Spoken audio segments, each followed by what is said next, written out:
My name is Clayton from Year 12P and this is my Tete-a-Tete with physics. My Tete-a-Tete will be to reproduce the Cavendish experiment. We will start off with the history behind this experiment.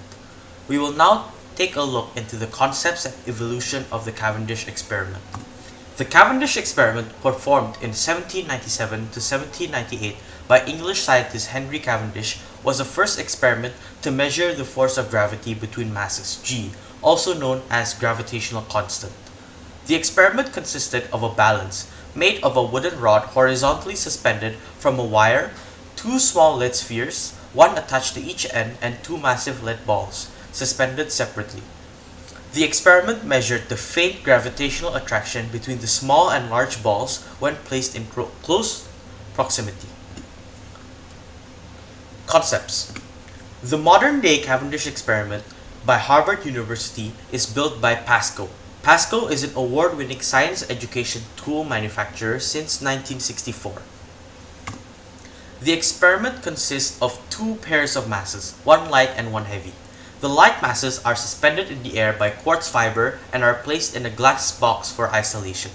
The heavy masses are then placed in close proximity to the box so that the gravitational attraction between two sets of masses twists the fiber.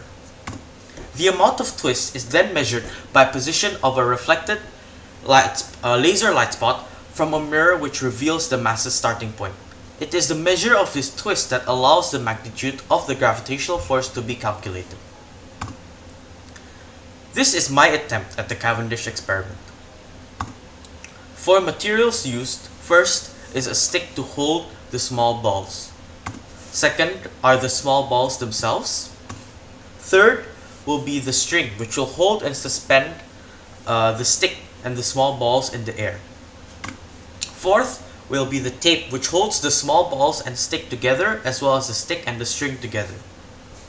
Fifth is the clock, which will be used to show the development of time throughout the experiment.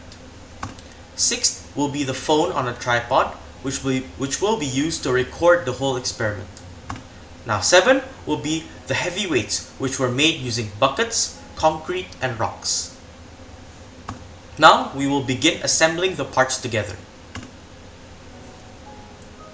First, we will assemble the stick and small balls together using tape.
Finally, after repeating the process on the other side, we have the finished product.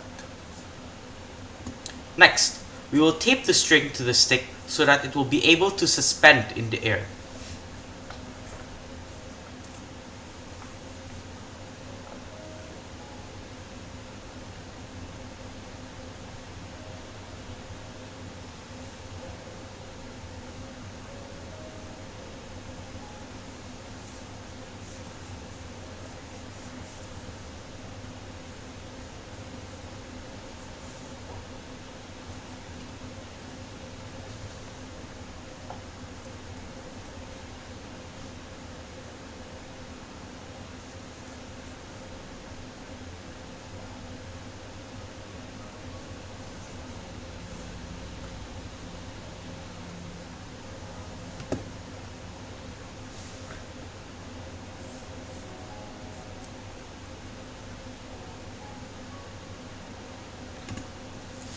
After everything is done, we can now suspend the string in the air by taping it to another pole which is on two elevated bases.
Last, we will place the heavy weights in close proximity to the suspended balls.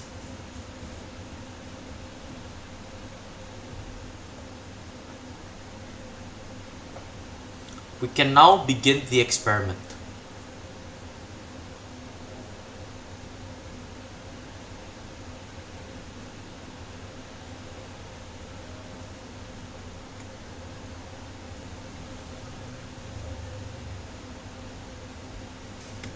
Before we start the experiment, here are some pictures of the finished product.